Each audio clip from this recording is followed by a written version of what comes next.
Hi hello అందరికీ నమస్కారం. నేను మీ Priyadasari. Welcome back to human rights voice. సొసైటీలో చాలా కొత్త చట్టాలు అమలవుతూనే ఉన్నాయి.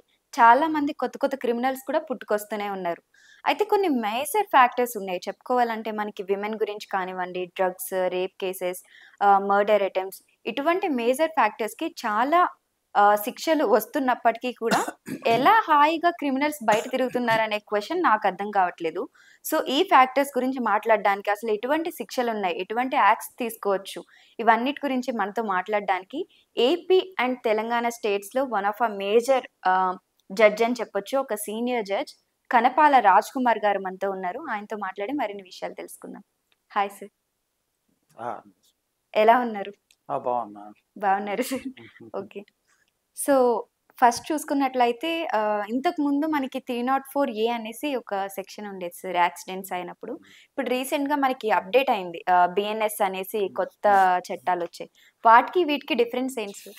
304A ఐపీసీ హ్మ్. అంటే కాజింగ్ డెత్ బై నెగ్లిజెన్స్. హ్మ్. ఇప్పుడు సపోజు వెహికల్ డ్రైవరు స్పీడ్గా నిర్లక్ష్యంగా నడిపి వెళ్ళి ఒక అతనికి డాష్ ఇచ్చి చనిపోవడానికి కారకుడైతే అది 304A హ్మ్. ఐపీసీ కిందకు వస్తుంది. హ్మ్. అది imprisonment for 2 years hmm. Or fine or both. హ్మ్. ఇది పాత చట్టం కింద. హ్మ్. అయితే ఈ మధ్య కొత్తగా న్యూ క్రిమినల్ హ్మ్. లాస్ కింద భారతీయ న్యాయ సంహిత హ్మ్. అంటే ఐపీసీని రీప్లేస్ చేస్తూ భారతీయ న్యాయ సంహిత అనేది తీసుకురావడం జరిగింది. హ్మ్. భారతీయ న్యాయ సంహిత కింద సెక్షన్ 106 అంటే 304 ఏఐపిసి బదులు సెక్షన్ 106 భారతీయ న్యాయ సంహిత తీసుకురావడం జరిగింది. దీనికి imprisonment for 5 years and shall be liable to fine. 5 సంవత్సరాల వరకు శిక్ష వేయచ్చు, మరియు ఫైన్ కూడా తప్పకుండా వేయాలని. అంటే ఇంతకుముందు శిక్ష కంటే ఇప్పుడు శిక్షని ఎక్కువ చేయటం జరిగింది. ఓకే. అది పనిష్మెంట్ ఎన్హాన్స్మెంట్ జరిగిందన్నమాట. ఓకే. అది అంటే ఇప్పుడు ఇఫ్ ఇన్ కేస్ 2023లో ఒక యాక్సిడెంట్ అయింది సార్. ఇప్పుడు 24లోనేమో మనకు కొత్త చట్టాలొచ్చాయి గదా! అప్పుడు జరిగిన యాక్సిడెంట్ ఇంకా క్లోజ్ అవ్వలేదంటే ఆ చట్టం ప్రకారం శిక్షనా? ఈ చట్టం ప్రకారమా? అయితే ఇప్పుడు న్యూ క్రిమినల్ మేజర్ యాక్ట్స్ వచ్చినాయి కదా, అవి భారతీయ న్యాయ సంహిత ఈ 3 యాక్ట్లు ఐపీసీ, సిఆర్పిసి, ఎవిడెన్స్ యాక్ట్, వీటిని వాటిని రీప్లేస్ చేస్తూ వాటి ప్లేస్లో 3 కొత్త చట్టాలు వచ్చినాయి. అవి 1/7/24 నుంచి అమలవుతాయి. అయితే అంతకుముందు జరిగిన నేరాలకి పాత చట్టాల ప్రకారమే, అంటే ఐపీసీ, సిఆర్పిసి, ఎవిడెన్స్ యాక్ట్ ప్రకారమే విచారణ జరుగుతాయి. ఓకే. 1/7/2024 తర్వాత జరిగిన నేరాలకి విచారణ ఈ కొత్త చట్టాల ప్రకారం చేయటం జరుగుతుందన్నమాట. ఓకే. సో, మనం మేజర్‌గా ఇప్పుడు యాక్సిడెంట్స్ గురించి మాట్లాడుతున్నాం కాబట్టి రీసెంట్ టైమ్స్‌లో జరిగిన ఒక యాక్సిడెంట్ పూణేలో పోర్ష్ కార్ యాక్సిడెంట్ ఒకటి జరిగింది కదా సార్! అది చాలా కలకలం రేపింది. సో, అది వెనకాల కొంచెం బిగ్ బిల్డర్ ఉండడం వలన అది యాక్సిడెంట్ కాదు. కంపెనీ వాళ్ళ డిఫెక్ట్ అనేసి క్రియేట్ చేశారు. దాని గురించి మీరేమంటారసలు? ఏమంటారు? అంటే ఇప్పుడు ఏదన్నా యాక్సిడెంట్ కానీ, మేజర్ ఇన్సిడెంట్ కానీ జరిగినప్పుడు వెనకాల బిగ్ పర్సన్స్, పొలిటికల్ లీడర్స్ కానీ, బిగ్ పర్సన్స్ ఉంటే ఆ చట్టాన్ని ఎలా అన్నా తిరిగేసేయొచ్చు అనేది నా అభిప్రాయం. మీరేమంటారు దానికి? అనేది ఏంటంటే పొలిటికల్ ఇన్వాల్వ్‌మెంట్. సో, కొంచెం డబ్బున్న పర్సన్, పేరు పలుకుబడి ఉన్న పర్సన్ అయితే చట్టాన్ని మార్చేయొచ్చు ఈజీగా అని నేనంటున్నాను. మీరేమంటారు దానికి? చట్టాలని మార్చేయటం అనేది జరగదు, కానీ ఇప్పుడు ఆ చట్టం దృష్టిలో అందరూ సమానులే. అంతే కదా, all are equal before law. అయితే అంటే చట్టం మార్చడానికి కుదరదు, కాకపోతే మేనేజ్ చేసుకోవడానికి కొంత మటుకు అవకాశం ఉంటుంది. ఏది కోర్టుకి వచ్చేంత మటుకు. కోర్టుకి వచ్చిన తర్వాత విచారణ చేసి సాక్ష్యాలు గట్టిగా ఉంటే మాత్రం తప్పకుండా శిక్ష పడుద్ది. సాక్ష్యం లేదనుకోండి కేసు పోతుంది అన్నమాట. అది ఏంటంటే యాక్సిడెంట్ కేసుల్లో ప్రత్యక్ష సాక్షి ఉండాలి. యాక్సిడెంట్లో 2 రకాలు ప్రూవ్ చేయాలి. సాక్షులు అంటే ప్రాసిక్యూషన్ మీద భారం ఉంటుంది. అంటే ఆ యాక్సిడెంట్ జరిగినప్పుడు ఆ డ్రైవరే నడిపాడు అని చూసేవాళ్ళు చెప్పాలి. అది అంత మాత్రమే సరిపోదు, అది ర్యాష్ అండ్ నెగ్లిజెంట్ డ్రైవింగ్ ఉందా లేదా చూస్తారు కోర్టు వాళ్ళు.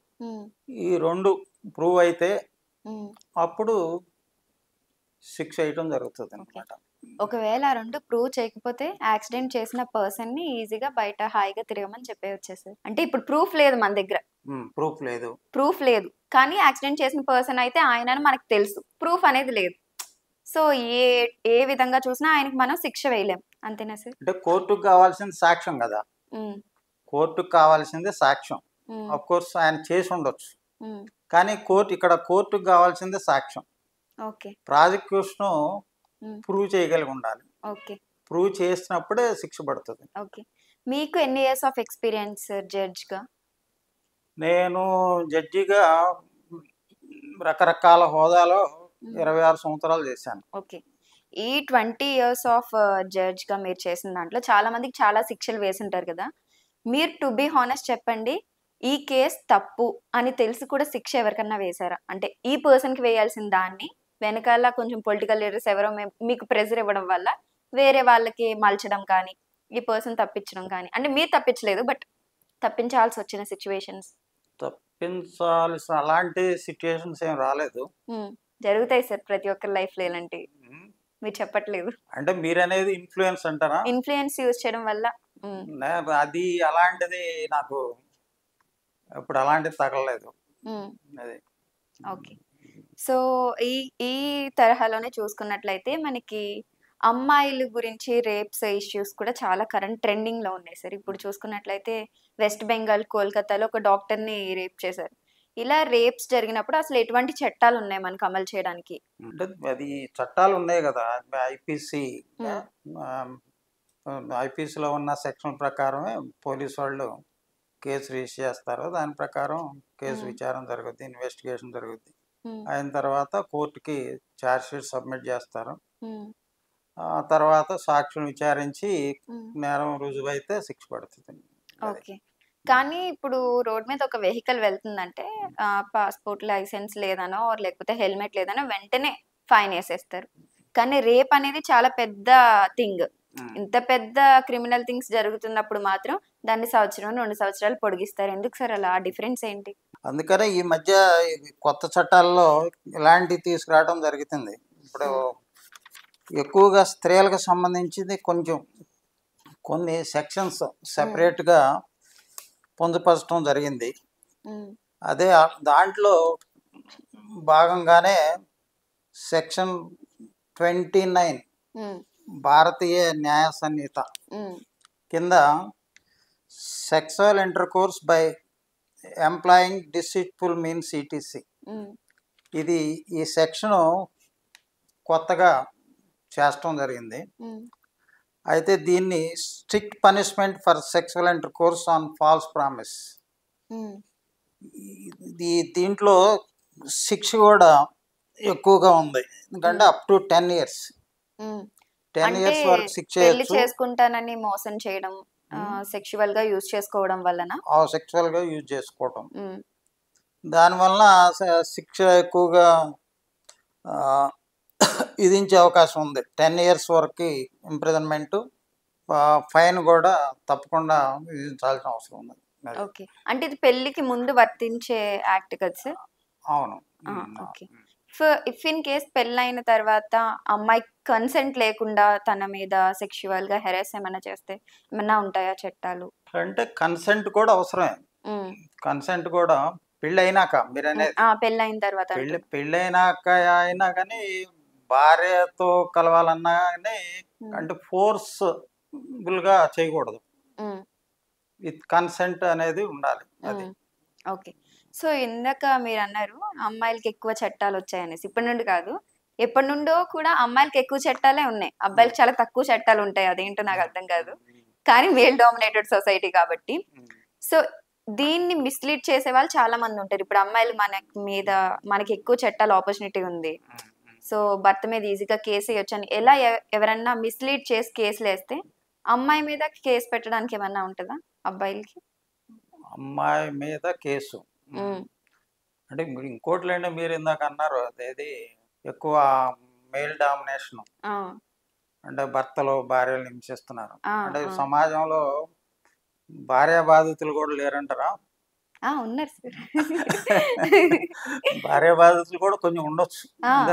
అదే చెప్తున్నాను. ఇప్పుడు అలా బాధితులు ఎవరైనా ఉంటే అబ్బాయిలకు ఉన్నాయా సెక్షన్స్ ఏమైనా? అది కూడా ఇప్పుడు ఒకళ్ళు అడిగారు నన్ను, అదేది సిఆర్పిసి 125 ప్రకారం maintenance of wives and children అని ఉంది. ఇది భార్య పోషించుకోలేని స్థితిలో భర్తకి పోషించే శక్తి ఉన్నా కానీ ఆవిడని నిర్లక్ష్యం చేస్తే ఆవిడ మెయింటెనెన్స్ ఫైల్ చేసుకోవచ్చు. ఆవిడ మెయింటెనెన్స్ ఫైల్ చేసుకోవచ్చు. నన్ను వాళ్ళు అడిగారు, is husband is entitle for maintenance అని. భార్య మనవర్తి కింద ఇంత నాకు భరణం ఇప్పించండి అని భర్త మీద కేసు వేయచ్చు, అంటే మెయింటెనెన్స్ కేసు అంటారు. అదే భర్తకి ఏం ఆదాయం లేదనుకోండి, ఉద్యోగం లేదు, పోషించుకునే శక్తి లేదు, భార్య ఉద్యోగం చేస్తుంది అనుకోండి, పోషించే శక్తి బాగుందనుకోండి, ఖాళీగా ఉంటున్నాడు భర్త, అతనికి పోషించే శక్తి అతనికి ఆదాయం అసలు లేదు, అప్పుడు భర్త మెయింటెనెన్స్ కి ఫైల్ చేయొచ్చా భార్య మీద అనేది ఒకళ్ళు అడిగారు నన్ను. Is husband entitle for maintenance అని. Yes, is also entitle for maintenance అని. ఆవిడ పోషించే శక్తి ఉంది, ఈయనకి లేదు కాబట్టి ఈయన కూడా భరణం అడగచ్చు. భార్యను అడగచ్చా? అదే అదే వాళ్ళు అడిగిన ప్రశ్న అదే. అది is husband entitle for maintenance అని. Yes, husband is also entitle for maintenance అని. అయితే నాకు ఒక డౌట్ వచ్చింది సార్. బేసిక్ గా ఇప్పుడు ఏంటంటే డామినేషన్ అనేది ఇప్పుడు నవేడేస్ చూస్తున్నాం. భార్యాభర్తలు ఇద్దరు ఇప్పుడు ఏంటంటే ఇదివరకు ఈ రోజుల్లో భర్త సంపాదించేవాడు, ఎక్కువగా భార్యలు హౌస్ వైఫ్ గానే ఉండేవాళ్ళు. కానీ ఇప్పుడు భార్యాభర్తలు ఇద్దరు సంపాదిస్తున్నారు. మరీ ముఖ్యంగా ఈ సాఫ్ట్వేర్ ఉద్యోగాల్లో ఇద్దరు బాగానే సంపాదిస్తున్నారు. కాబట్టి వాళ్ళు హెరాస్మెంట్ అనేది ఒకళ్ళకు అంటే కొంచెం ఇగో నేను ఆ మధ్య ఒక ఫ్యామిలీ కోర్టులో చేస్తున్నప్పుడు విడాకుల కేసు ఒకటి వచ్చింది. Both are working in software. అది వాళ్ళు డైవర్స్, నేను కాంప్రమైజ్కి వాళ్ళని పిలిచినప్పుడు వాట్ ఈజ్ యువర్ ప్రాబ్లం అన్నా. నేను వైఫ్ని అడిగాను, వాట్ ఈజ్ యువర్ ప్రాబ్లం అన్న. ఈగో ప్రాబ్లం సార్ అని. ఈగో ప్రాబ్లం సార్ అన్నది. అంటే ఇద్దరు సంపాదిస్తున్నారు కాబట్టి ఎవరికి వాళ్ళు ఇండివిజువల్ గా జీవించగలుగుతున్నారు కాబట్టి వాళ్ళ ఈగో ఉండటం సహజం అయిపోయింది ఇప్పుడు. సో ఈ డిస్కషన్ వచ్చినప్పుడు నాకు ఒకటి గుర్తొచ్చింది సార్. ఇంతకు ముందు డింక్ అనేసి కొన్ని ఫారెన్ కంట్రీస్ లో ఫేమస్ అవుతుంది అనమాట. Dual income no kids. దీనికి మీరు ఏమంటారు అసలు? దేనికి? డ్యూయల్ ఇన్కమ్ నో కిడ్స్ అనేసి ఒకటి ఫేమస్ అవుతుంది. ఇన్కమ్, డ్యూయల్ ఇన్కమ్ అంటే ఇద్దరు సంపాదిస్తారు, పిల్లలు వద్దు, మనమే చూసుకుందాం. ఇద్దరు సంపాదిస్తారు, పిల్లలు వద్దు, no kids, dual income no kids. దీనిపైన మీ అభిప్రాయం ఏంటి? డ్యూయల్ ఇన్కమ్ అదే కదా, ఇద్దరు సంపాదిస్తున్నారు, ఎవరిది వాళ్ళు ఖర్చు పెట్టుకుంటున్నారు. ఒకళ్ళ మీద ఆధారపడాలని, ఒకళ్ళ మీద ఒకళ్ళు ఆధారపడాలని అవసరం లేదు. కాబట్టి ఎవరికి వాళ్ళు ఇండివిజువల్గా ఉంటున్నారు. అక్కడే కొంచెం ప్రాబ్లం స్టార్ట్ అవుతుంది. అవును. సో ఇప్పుడు ఏంటంటే ప్రేమలు కూడా తగ్గిపోతున్నాయి. ప్రేమలు కూడా భార్యాభర్తలు ఇది వరకు ఉన్నంత ఆ, ప్రేమలు లేవు ఇప్పుడు. ఎక్కడ ఏంటంటే అంత సపోజ్ ఇప్పుడు సెల్ ఫోన్స్ వచ్చినాయి. సెల్ ఫోన్స్ వచ్చిన తర్వాత కొంత మంచి ఉంది, కొంత చెడు ఉంది. ఇప్పుడు భార్యాభర్తలు ఇద్దరు ఒక చోట కూర్చున్నారనుకోండి, ఇదివరకు రోజుల్లో ఏం చేసేవాళ్ళు? వాళ్ళు ఇద్దరు ప్రేమగా మాట్లాడుకునేవాళ్ళు, అంతే కదా. భార్యాభర్తలు పక్కన కూర్చుంటే ప్రేమగా మాట్లాడుకునేవాళ్ళు, యోగక్షేమాలు అడుక్కునేవాళ్ళు, సంసారంలో ఏం చేయాలి ఏంటి అనేది మాట్లాడుకునేవాళ్ళు. అయితే ఈ రోజుల్లో ఏం జరుగుతుంది? భార్యాభర్తలు ఇద్దరు పక్కన కూర్చొని ఏం జరుగుతుంది ఇప్పుడు? మీరేమైనా చెప్పగలరా? ఫోన్స్ వాడుకుంటారు, ఎవరి ఫోన్ లో వాళ్ళు బిజీ ఉంటారు. ఇద్దరికి చెరొక కాస్ట్లీ ఫోన్ ఉంటుంది కదా, పక్కన కూర్చొని ఎవరి సెల్ ఫోన్ వాళ్ళు చూసుకుంటున్నారు. అదే ఎఫెక్ట్ రేపు పిల్లల మీద కూడా పడుతుంది. గమనించారు కదా, ఎవరి సెల్ ఫోన్ వాళ్ళు చూసుకుంటున్నారు. వాళ్ళిద్దరు ప్రేమగా మాట్లాడుకోవటం లేదు. ఎవరి సెల్ ఫోన్ వాళ్ళు చూసుకుంటూ వాళ్ళు ఎంజాయ్ చేస్తున్నారు. ఇప్పుడు అదే బాణీలో పిల్లలు కూడా వాళ్ళు ఎంతసేపు చూసుకుంటున్నారో అంతసేపు పిల్లలు కూడా వాళ్ళ సెల్ ఫోన్ వాళ్ళు చూసుకుంటున్నారు.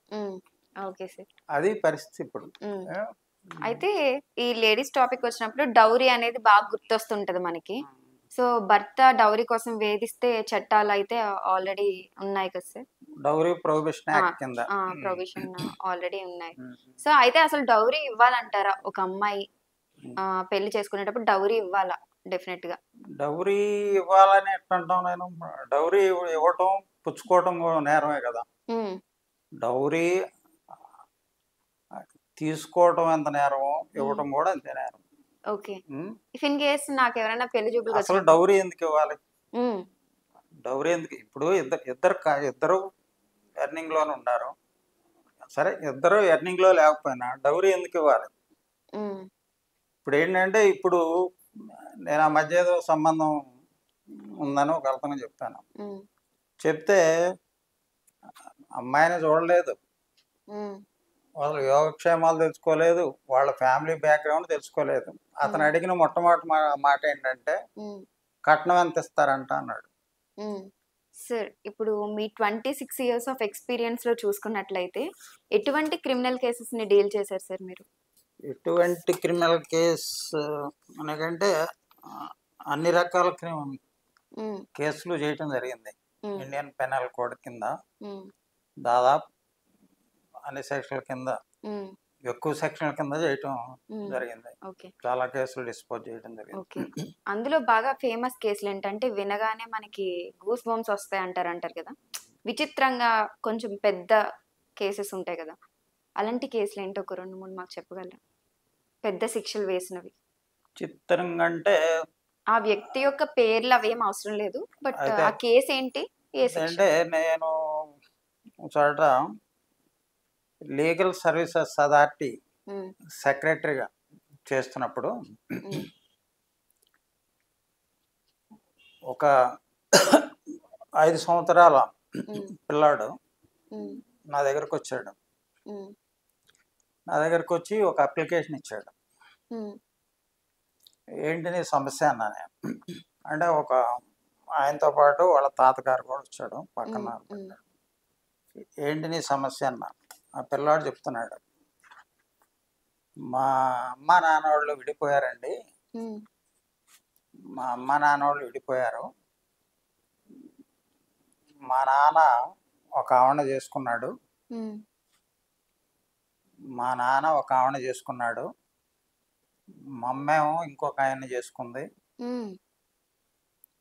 మా అమ్మ దగ్గరికి వెళ్తేనేమో ఆయన ఊరుకోవట్లేదు, మా నాన్న దగ్గరికి వెళ్తేనేమో ఆ ఊరుకోవట్లేదు, కాబట్టి నేను ఎక్కడ ఉండాలి అని అడిగాడు అబ్బాయి. అప్పుడు నువ్వు ఎక్కడ ఉంటున్నావు అని అడిగా నేను. మా తాతగారి దగ్గర ఉంటున్నాను. హ్మ్. అప్పుడు నాకు చాలా బాధేసింది. హ్మ్. అప్పుడు ఏంటంటే దాన్ని బట్టి భార్యాభర్తలు పిల్లలు ఉన్నప్పుడు విడిపోబోయే ముందు హ్మ్. బాగా ఆలోచించుకోవాలి. హ్మ్. ఒకవేళ వాళ్ళు విడిపోతే, పిల్లలు లేకపోతే విడిపోయినా కొంత మటుకు పర్లేదు కానీ, హ్మ్. పిల్లలు పుట్టిన తర్వాత వాళ్ళు పోట్లాడుకోవటం మానుకొని మంచిగా ఉండి ఏదన్నా చిన్న కలహాలు వచ్చినా కానీ పిల్లల భవిష్యత్తు కోసం వాళ్ళు కలిసిమెలిసి ఉండాలి. ఆ అబ్బాయిని చూస్తే ఆ రోజు నాకు చాలా జాలేసింది. హ్మ్. అప్పుడు ఆ అబ్బాయికి చెప్పాను నేను, ఇది కోర్టులో తేలాల్సిన విషయం అయ్యా, హ్మ్. నేను చేయగలిగేది ఏం లేదు అని చెప్పాను. హ్మ్. తర్వాత వాళ్ళని పిలిచి కూడా అడగటం జరిగింది. హ్మ్. ఇప్పుడు అలాంటి సిట్యుయేషన్లో నాకు కొంచెం హ్మ్. బాధ కలిగించింది నా హ్మ్. సర్వీస్లో. హ్మ్. అది ఓకే.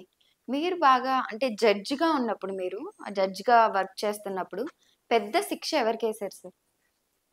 ద శిక్ష అంటే జిల్లా జడ్జి క్యాడర్లో, హ్మ్. అంటే మర్డర్ కేసులు చేసేది జిల్లా జడ్జి క్యాడర్లో. హ్మ్. హ్మ్. జిల్లా జడ్జి క్యాడర్లో మర్డర్ కేసులు చాలా విచారించడం జరిగింది. హ్మ్. అయితే నేరం రుజువైనప్పుడు మినిమం లైఫ్ ఇంప్రిజన్మెంట్, హ్మ్. హ్మ్. Minimum life imprisonment are hanging వరకు వేయచ్చు. హ్మ్. అయితే హ్యాంగింగ్ వేసేంత మటుకు అంత, అంటే హీనస్ క్రైమ్లో కొంచెం మరీ ఎక్కువ నేరాల్లో హ్మ్. ఉరి శిక్ష అనేది వేస్తారు. హ్మ్. చాలా వాటిలో మర్డర్ కేసుల్లో హ్మ్. ఉరి శిక్ష వేయటం జరిగింది. హ్మ్. దాదాపు 10 కేసుల్లో ఉరి శిక్ష వేయటం జరిగింది. హ్మ్. ఓకే. ఉరిశిక్ష వేయడం పెద్ద లైఫ్ శిక్ష అంటారు. Imprisonment, okay. కానీ లైఫ్ ఇంప్రిజన్మెంట్ వేయటం జరిగింది. ఆ! Okay sir. అంటే ఇప్పుడు ఉరిశిక్ష వేసే వరకు చాలా బాగానే ఉంది. బట్ పెద్ద పెద్ద ఇందాక రేప్ కేసులు అనుకున్నాం గదా! వాళ్ళకి కూడా ఉరిశిక్ష ఎయొచ్చు కదా! కానీ జైల్‌లో పెడతారు. వాళ్ళకి మరి దాన్ని బట్టి వాళ్ళు హ్మ్. అంటే వాళ్ళకి ఉరి శిక్ష లేదు కానీ ఈ మధ్య కొత్త యాక్ట్స్ ప్రకారం కొన్ని హ్మ్. మార్పులు చేర్పులు వచ్చినట్టు ఉన్నాయి. హ్మ్. వాళ్ళకి ఉరి శిక్ష అంటే రేప్ కేసులు చేసిన వాటిలో కూడా హ్మ్. హీనస్ క్రైమ్లో ఉరి హ్మ్. శిక్ష వేయాలనేది కొన్ని మార్పులు చేర్పులు జరిగింది. హ్మ్. కానీ ఇంతకుముందయితే ఓన్లీ కొన్ని సంవత్సరాలు జైలు, లేకపోతే జీవితాంతం కారాగార శిక్ష ఉమ్, ఇలాంటియి ఉండేవి కదా సార్. ఉమ్. అసలు జీవితాంత కారాగార శిక్ష పెట్టడం వల్ల ఉపయోగం ఏంటి? లోపల మంచిగా తిని పడుకుంటారు కదా వాళ్ళు. ఇదంటే మరి చట్టం అలా చెప్తుంది మరి. హ్మ్. అదే నేరం రుజువైతే, హ్మ్. అంటే ఈ ఈ నేరాలకి ఈ హ్మ్. నేరాలకు ఉరి శిక్ష, అది యావజ్జీవ కారాగార శిక్ష ఉంది కాబట్టి హ్మ్. అతనికి నేరం రుజువైతే హ్మ్. లైఫ్ ఇంప్రిజన్మెంట్ వేయటం జరుగుతూ ఉంది. హ్మ్. అది మీకెప్పుడన్నా అనిపిచ్చిందా సార్? వీళ్ళని బయట మర్డర్‌లు చేసి, ఇంత గూండాలు చేసి, ఇన్ని తప్పులు చేసి లోపలికి తీసుకొచ్చి, మనమే ఫుడ్ ఇచ్చి, బెడ్ ఇచ్చి వీళ్ళని మేపుతున్నామని. మీకెప్పుడన్నా అనిపిచ్చిందా? సెక్షన్స్ అనేవి ఇలా ఎందుకున్నాయసలు? ఇదంటే ఒక రకంగా అంటే ఉరి శిక్ష యావగ్గా యావజ్జీవ కారాగార శిక్ష చేసినప్పుడు జైల్లో అతను మగ్గుతూ ఉంటాడు కదా, హ్మ్. తన జీవితాన్ని కోల్పోయినట్టే కదా. హ్మ్. అతను చేసిన నేరానికి హ్మ్. తన జీవితాన్ని, భవిష్యత్తుని కోల్పోయినట్టే కదా, తన జీవితాన్ని. హ్మ్. అతను జీవితాంతం అలా మగ్గుతూ ఉండాల్సిందే కదా, హ్మ్. జైల్లో ఉండాల్సిందే కదా. హ్మ్. అది దానికి అదే సరైన శిక్ష అన్నట్టుగా హ్మ్.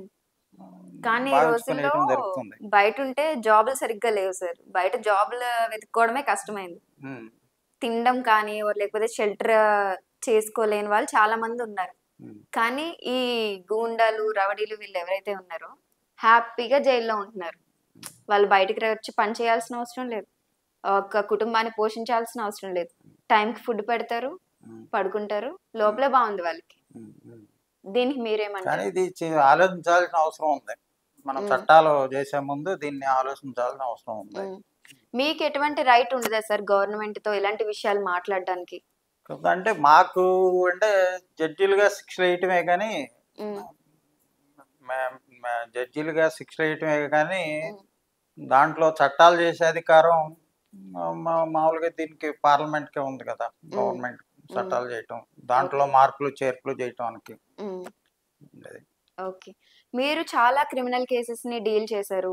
ఆల్‌మోస్ట్ 10 మంది వరకు ఉరిశిక్ష కూడా వేశానని చెప్పారు కదా! అందులో మీకు మిమ్మల్ని బాగా కదిలించిన కథేంటి? అంటే మిమ్మల్ని బాగా కదిలించిన కేసేంటి? మరీ అంత విపరీతమైన కేసులు హ్మ్. కరిగించినంత కేసులేం చేయలేదు. హ్మ్. అది మామూలుగా మర్డర్ కేసుల్లో సిక్కులేయటం జరిగింది. హ్మ్. అది. ఓకే. ఎటువంటి టైప్స్ ఆఫ్ కేసెస్ చూసారు సార్ మీరసలు? హ్మ్. ఎటువంటి టైప్స్ ఆఫ్ కేసెస్ చూసారు? ఎటువంటి టైప్స్ ఆఫ్ కేసెస్ అంటే దాదాపు హ్మ్. All types of cases. హ్మ్. ఓకే. అంటే రేప్ కేస్ గానీ, మర్డర్ కేస్ గానీ, అటెంప్ట్ టు మర్డర్ గానీ, హ్మ్. యాక్సిడెంట్ కేసులు గానీ, హ్మ్. చీటింగ్ కేసులు గానీ, హ్మ్. కిడ్నాప్ కేసులు గానీ, హ్మ్. ఇవన్నీ చేయటం 490 హ్మ్. ఇలాంటియన్నీ చేయటం జరిగింది. ఓకే. అన్నిటిలోనూ ఎక్కువ అంటే ఎక్కువ కాలం జైల్లో ఉండే పెద్ద పెద్ద శిక్షలు దేనికున్నాయసలు? అంటే రేప్‌కా? మర్డర్‌కా? యాక్సిడెంట్‌కా? దేనికి? హ్మ్. దేని మీద ఎక్కువ శిక్ష పడే అవకాశం ఎక్కువుంది? లేదంటే అంటే హైయెస్ట్ మర్డరే కదా! ఆ! ఓకే. Murder case. హ్మ్. హైయెస్ట్ మర్డర్ కేసే. ఆ హ్మ్. మర్డర్ కేసులో మినిమమ్ పనిష్మెంట్ యావజ్జీవ కారాగార శిక్ష. ఓకే. హ్మ్. ఈ 23 ఇయర్స్‌లో ఏదన్నా కేస్ డీల్ చేసినప్పుడు మీరెప్పుడన్నా నిరుత్సాహపడ్డారా? ఈ 23 ఇయర్స్, 26 ఇయర్స్ ఆఫ్ 26 ఎక్స్‌పీరియన్స్‌లో హ్మ్. యాహ్! ఏదైనా కేస్ మీరు డీల్ చేస్తున్నప్పుడు ఎప్పుడన్నా నిరుత్సాహపడిన సందర్భం ఏదైనా ఉందా? సరిగ్గా న్యాయం చేయలేకపోయాను ఈ కేస్‌కి అలా. గుర్తు రావట్లా. ఓకే. సో, మీరిప్పుడు రిటైర్డ్ కదా సార్? ఆ! అవును. Retired district okay. జడ్జ్. ఇప్పటికి గూడా మీకేదన్నా బయట అంటే జరుగుతున్నప్పుడు నేను కోర్ట్‌లో ఉంటే ఇలా శిక్షేసేవాడిని. ఇప్పుడు ఎయలేకపోతున్నాను అలా ఎప్పుడన్నా అనిపిచ్చిందా మీకు? అయితే ఏంటంటే ఒక్కొక్కసారి శిక్ష వేసిన తర్వాత హ్మ్. అంటే ఒక్కోసారి ఏదన్నా జడ్జ్‌మెంట్ హ్మ్. అంటే జడ్జ్‌మెంట్ చెప్పకపోయే ముందు 50% అటు 50% అటు అన్నట్టుంటది. హ్మ్. ఒక్కొక్క కేస్‌లో. హ్మ్. సరే జడ్జ్‌మెంట్ చెప్పిన తర్వాత కూడా హ్మ్. అలా కాకుండా ఇలా చెప్తే బావుండేదా హ్మ్. అనిపించొచ్చు ఓకే. ఒక్కొక్కసారి. హ్మ్. Okay. Thank you so much sir. We are so honoured to have you here. చాలా విషయాలు తెలుసుకున్నాము. హ్మ్. Thank you so thank much. Yeah! ఈ హ్యూమన్ రైట్స్ వాయిస్ ఛానెల్ చేస్తున్న కార్యక్రమాలు సమాజానికి చాలా ఉపయోగపడే అవకాశాలు ఉన్నాయి. హ్మ్. ఇంకా ఉపయోగపడాలని ఆశిస్తున్నాను.